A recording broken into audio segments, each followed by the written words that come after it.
안녕하세요. 오늘은 5월 29일 목장 성경 공부로 사무엘상 7장 2절부터 17절까지를 좀 살펴보려고 합니다. 이수관 목사님께서 이제 한국 출타를 마치시고 돌아오셔서 이 부분을 설교하실 터인데요. 이 7장으로 들어오면 이제 사무엘이 본격적으로 이렇게 사역하는 제사장으로 또 사사로 이렇게 사역하는 그런 모습을 볼 수 있습니다. 2절에 보시면 괴가 기럇 예아림에 머문 날로부터 20해 동안 이렇게 돼 있죠. 그러니까 이제 4장 18절 거기에 보시면 그 당시 제사장이던 엘리 제사장이 이제 의자에 앉아 있다가 뒤로 넘어지면서 목이 부러져서 죽죠. 그때가 이제 이스라엘이 전쟁에서 블레셋과의 전쟁에서 패하고 괴를 빼앗겼다라는 것을 알게 된 때죠. 그리고 난 다음에 그 괴가 블레셋으로 갔다가 거의 한 1년 가까이 시간 지난 다음에 이제 돌아옵니다. 그죠? 그러면은 엘리 제사장이 죽은 이후부터 사무엘이 실질적으로 제사장으로 이제 또 사사로 그렇게 사역을 했다고 볼 수 있는데 그 시간이 이제 20해가 지났다라는 거죠. 그러면서 사무엘이 이제 제사장 또 사사로 어떻게 사역했나라는 것을 보여주는 그 구절들이 설명된 것이 15, 16, 17절입니다. 그죠? 보면은 여러 지역을 돌면서 분쟁을 중재하고 하나님께 기도를 올리면서 그렇게 이제 자기 고향인 라마에 또 중심을 두고 그죠? 그러면서 이제 사역했다라는 것을 볼 수 있는데 3절에 가서 보시면 사무엘이 이스라엘 온 족속에게 회개를 촉구하는 그런 말을 하는 게 보입니다. 그러면서 해야 할 일 3가지를 이야기하고 있습니다. 그게 뭐냐 하면 이제 무엇인가요? 라는 것이 질문이죠. 사무엘이 이야기하는 것은 온전한 마음으로 주님께 돌아오려거든 이렇게 하는 건 이야기하고 있지만 실질적으로 하는 메시지는 온전히 주님께로 돌아와야 한다. 그걸 촉구하고 있는 거죠. 그러면서 그걸 하기 위해서 해야 될 일이 있는데 그거는 우상을 버리는 거다. 그러니까 우상 이방의 신들과 아스다롯 여진상을 없애버리고 하니까 이건 이제 모든 우상을 버리라는 거고 그 다음에 온전히 주님만을 섬겨라 이제 마음에 두고 섬겨라 하는 그것을 지금 사무엘이 이야기하고 있습니다. 그죠? 그러니까 이제 4절에 들어오면 이스라엘 백성들이 그 말씀을 따라서 이제 신상들을 없앱니다. 근데 그게 나오는 게 바알과 아스다롯 신상을 없앴다 이렇게 됩니다. 여기 이제 2 우상이 나옵니다. 그죠? 하나가 바알, 다른 하나는 아스다롯입니다. 이게 이제 그 가나안 땅에서 주로 섬겼던 그 우상인데 바알은 가나안 사람들이 섬기던 남자 신입니다. 그러니까 비를 다스리고 농사를 주관하는 신이죠. 그리고 아스다롯은 일종의 바알의 배우자격인 여신입니다.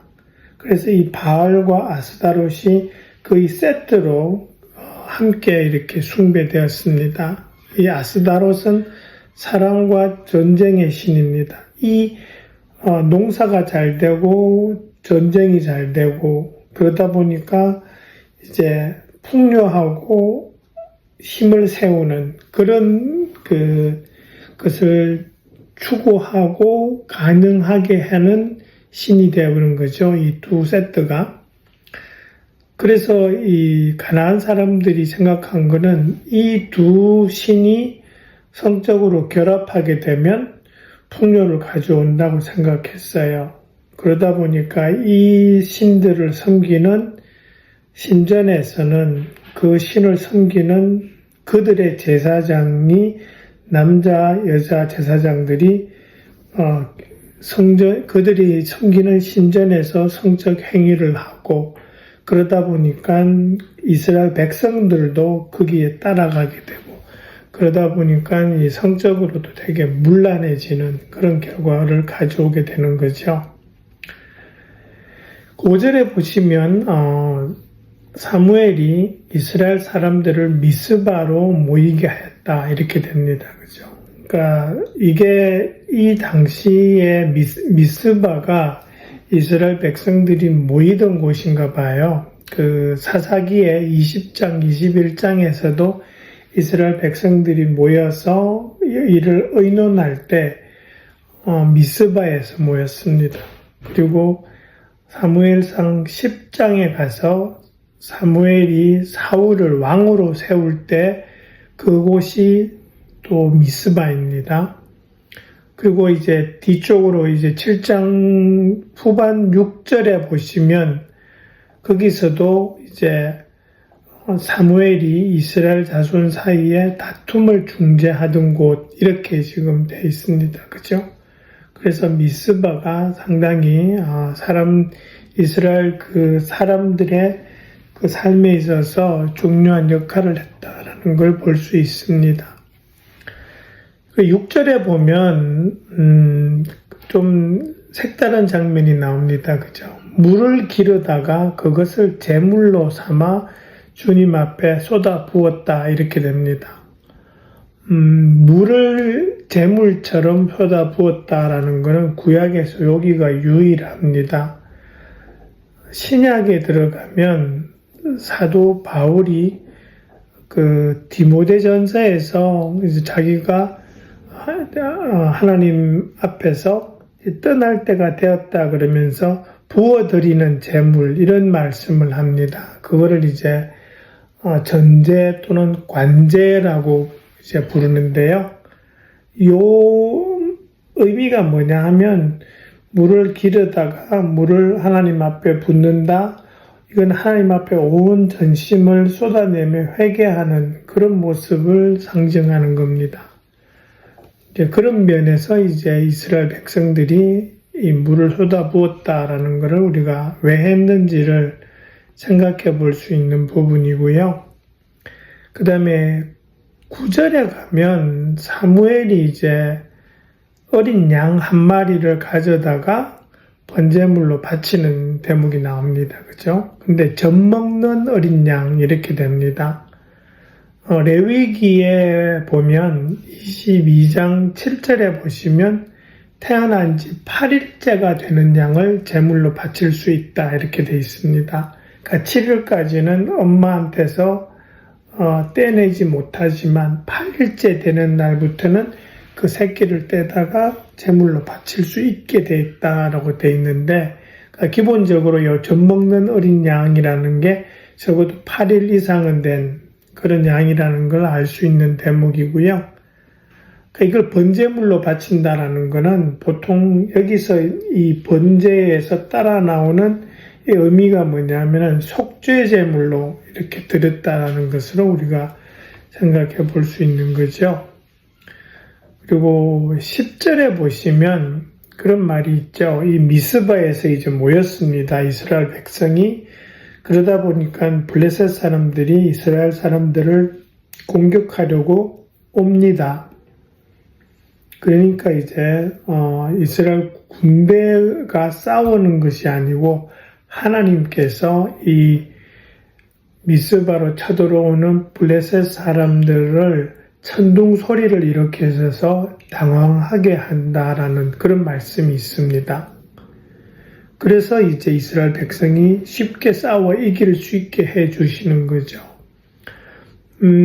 요 대목은 이제 보시면 출애굽기에서 14장에 그 이스라엘 백성들이 출애굽하면서 이제 이집트 땅을 벗어나와서 홍해 앞에 이제 다다랐을 때 바다에 막혀서 못 가고 있을 때 이집트 군대가 이제 옵니다. 그죠? 그리고 하나님께서 그들을 이렇게 막으시는데 그때 나오는 대목이 뭐냐 하면 이집트 진을 혼란 속에 빠뜨리셨다라는 그런 대목이 있습니다. 그죠? 이거하고 지금 그 출애굽기에 나오는 말씀하고 요 대목하고 비슷하죠. 그죠? 그때는 불기둥과 구름 기둥 속에서 그렇게 당황하게 하셨다 그러면 지금은 천둥 소리를 일으키셔서 저걸 당황하게 하고 이스라엘 백성으로 하여금 이기게 하시는 하나님을 볼 수 있습니다.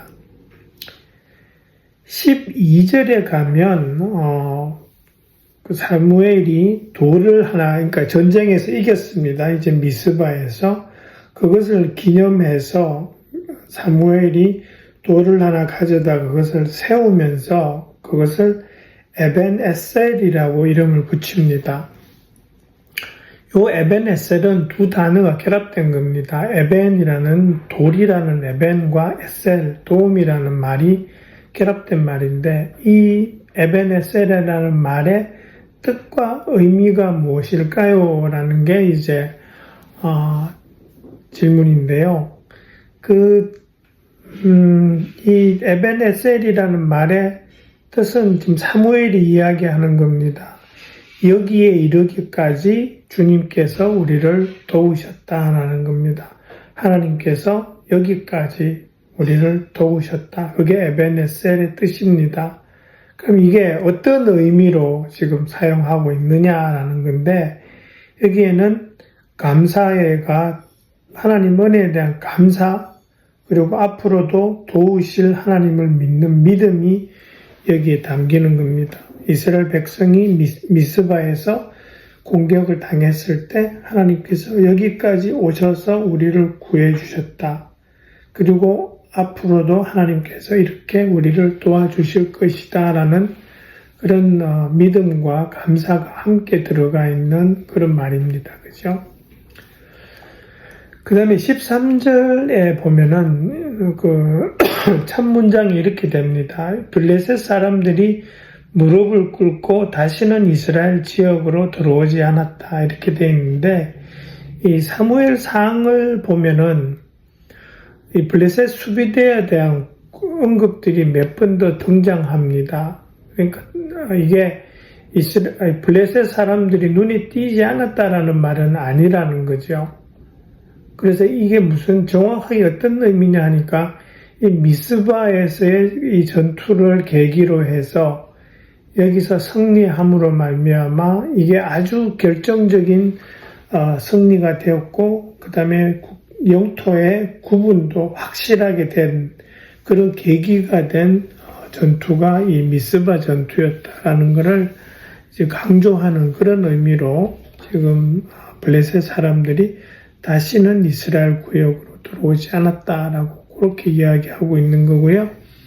그거를 조금 더 자세하게 설명한 구절이 14절인데 거기에 보시면 에그론과 가드 사이에 있는 성읍들도 이스라엘에 돌아왔으며 이렇게 돼 있습니다.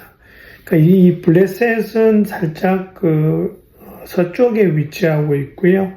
그 다음에 이 이스라엘은 살짝 동쪽인데 이 에그론과 가드는 블레셋의 5 큰 성읍들 중에 가장 동쪽에 위치해 있는 성읍입니다. 그래서 이 이스라엘과 블레셋의 어떤 영토의 경계선, 블레셋의 동쪽 경계선, 이스라엘의 서쪽 경계선이 이 전투를 통해서 분명하게 이렇게 갈렸다라는 거고, 그리고 이제 이 블레셋 사람들은 그 경계를 넘어서 들어오지 않았다라는 그런 의미로 지금 우리가 받아들일 수 있습니다. 그러면서 14절의 뒷부분에 가면 이스라엘은 또 아모리 사람과도 평화롭게 지냈다 이런 말이 나옵니다. 그죠? 여기서 아모리 사람 그러면 어떤 요 아모리 부족을 특징 지어서 말하면 요 부족은 요단강 동서쪽으로 이렇게 있는 그 근처에 이렇게 밀집되어 있던 부족입니다. 여호수아 시절에 그 근처에서 살았던 부족입니다. 근데 이 14절에서의 의미는 그 특정한 부족을 가리킨다기보다는 가나안 지방에 살고 있던 전체 이스라엘 민족을 제외한 모든 이방인들을 가리키는 말로 이 아모리 사람이라는 단어가 사용되었다고 보는 것이 좀 더 자연스럽습니다. 그 다음에 이제 15절은 아까도 제가 처음 설명드린 것처럼 사무엘은 살아있는 동안 이스라엘을 다스렸다 이렇게 되면서 이때에 다스렸다라는 의미는 사사로서의 사역이 많이 이렇게 들어갑니다. 그죠? 그러니까 제사장이면서 사사로 사역을 했습니다. 근데 이 16절, 17절에 보시면 사무엘은 자기 고향은 라마예요. 근데 이제 거기서만 지낸 것이 아니라 해마다 베델, 길괄, 미스바를 돌면서 사람들 사이에 분쟁을 중재하고 그렇게 사역했고 나중에는 라마 자기 고향으로 돌아와서 거기서도 사사로도 사역했다라는 그런 의미가 되는 거죠. 그러니까 이 사무엘이 사사로 아주 적극적으로 그렇게 이스라엘 백성들을 중재하면서 사역했다라는 것을 볼 수 있는 대목이 15, 16, 17절입니다. 네, 그렇게 해서 오늘 사무엘상 7장 2절부터 마지막 절까지를 좀 살펴보았습니다. 잘 살펴보시고 목장 식구들과 잘 나누어 주시면 감사하겠습니다. 네, 수고해 주시기 바랍니다. 감사합니다.